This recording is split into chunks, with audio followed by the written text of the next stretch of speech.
A lot of kind words have been said about me, but I want to clarify a few things. I'm not the world's foremost authority on anything. I never have been, I'm not now, nor will I ever be. I'm too smart for that.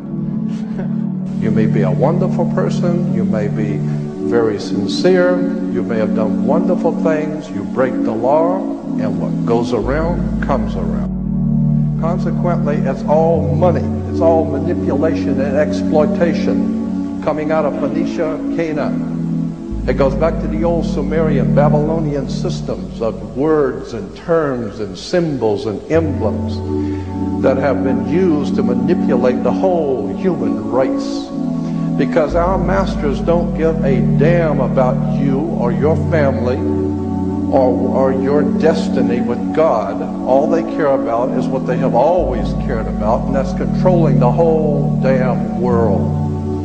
The church in America, unfortunately in the rest of the world, is organized crime. At its highest levels, it is high politics, major money. And anytime you've got major money and profound effect on masses of people, you've got to know you have organized crime.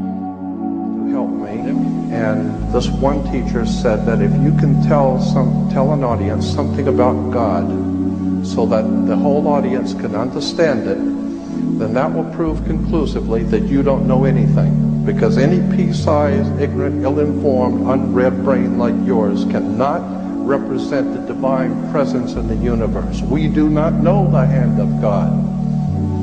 I'm ashamed of this country, and I'm ashamed of the people who call themselves Americans, who drive around with a damn silly-ass flag on their car and not even realize that's not an American flag.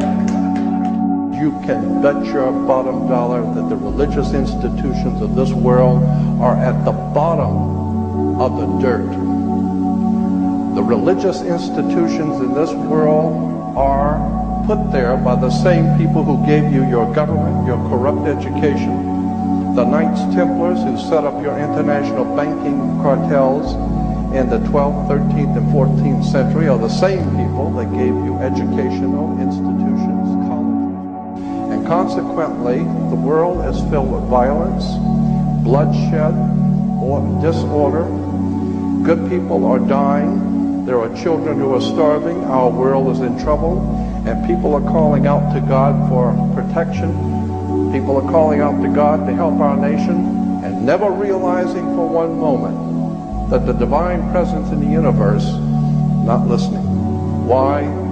Because you have your own concepts of whatever you think is true, whatever you believe to be true, but you have never confronted the real truth.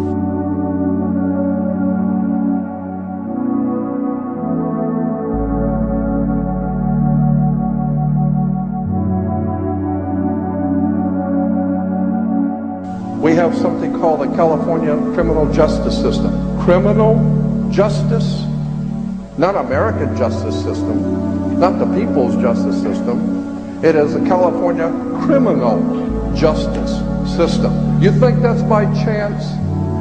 Think about it. You think that the government makes mistakes? The only mistake is that you're thinking that they're making mistakes. These guys know what they're doing. When they say criminal justice, they know what they're talking about. The criminals are in charge of the justice.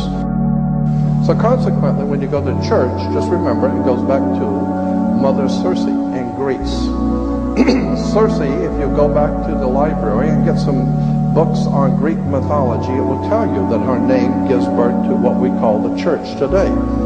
And Mother Circe was able to hypnotize people and bring them into her home, hypnotize them, and so that they would lose their mind and become animals, and then she would feed off of them, eat them and feed off of them. That's Greek mythology, Mother Circe. So consequently, Mother Church has done just that. She has hypnotized people, brought people into her house, and consequently lives off of them. One of the most important financial institutions in the world is the Roman Catholic Church, and all the other churches like the Mormons and Seventh-day Adventists and Christadelphians and Jehovah's Witnesses are trying to catch up with. when you see someone making a speech in that room, look on both sides of the podium. Don't look at the person talking. Look at the symbols. For many will look with their eyes but not see, and will listen with their ears but not hear, and with the heart not get the sense of it. You need to open your eyes and look at the symbols on both sides of the podium, which is about an 8 or 9 foot high fasciae, called a fasciae, a bundle of sticks with a hatchet head, the symbol of royal power in Rome. I think it was Hiram Mann that said, when no man is safe, when freedom fails, the best men rot in filthy jails, while those who cried, appease, appease, are hung by those they tried to please. Meaning that there can never be a common cause with darkness. There's no place for light dealing with darkness. You have to know the truth and seek the truth, and the truth will set you free. That's an old adage, but it's true. The more you educate yourself, the more you understand where things come from, the more obvious things become, and you begin to see lies everywhere. And now you're in tune with God, and now you can begin to see where things have come from and where they're going. In a law dictionary, you talk about being human. You know, well, I have human rights, the Human Rights Commission. You know what the word human means in a law dictionary? Hue is a word for color. You're a colored person, hue, man. You look up the word human in a law dictionary, and it says, sea monster.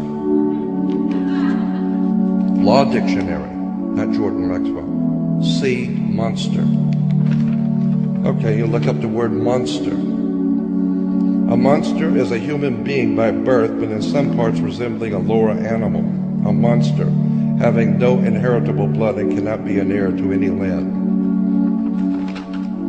So much for being a human being. Do not take anything for granted. Mr. Palmer, Mr. Manly Hall once quipped that always trust a person looking for the truth. Don't ever trust the one who's found it. Because the universe is not only stranger than you imagine, it's stranger than you can imagine.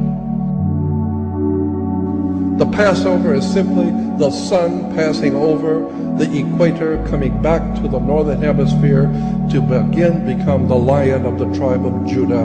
And when it passes over the equator on the Passover, in the ancient Egyptian calendar was in the constellation of Virgo, so God's son is born of a virgin. And he becomes King of Kings and of the Lion of the tribe of Judah. Virgo is one of the constellations of spring. Wake up.